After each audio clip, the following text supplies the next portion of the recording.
Kung muhatag daw ka or mutuman ka sa ipasugo kanimo ug magpaabot ka og balos, ang tawag daw ni ana investment.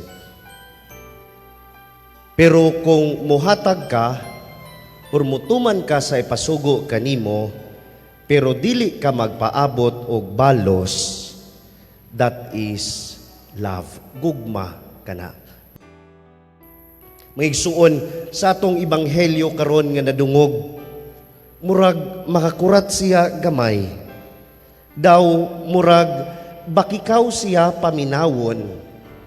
Kay ang inahan ug mga igsuon nga mga lalaki ni Hesus, but unta na makikita kaniya. Apan si Jesus miingon, kinsa man ang akong inahan ug akong mga igsuon. Niya dayon miingon siya, ang nagtuman sa kabubuton sa Dios mao ang akong igsuon ug inahan.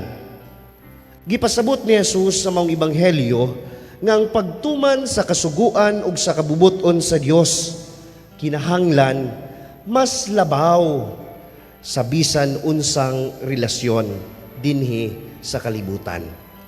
Ang Dios, ang iyang kasuguan, ang iyang kabubuton must come first. And so our earthly ties, precious as they are fragile and temporary.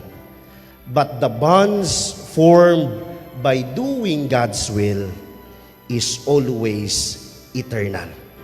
In other words, God's will and commands must come before every human relationships, even the most beloved ones, even the strongest of all earthly ties, even before our own desire, comfort, and personal gain.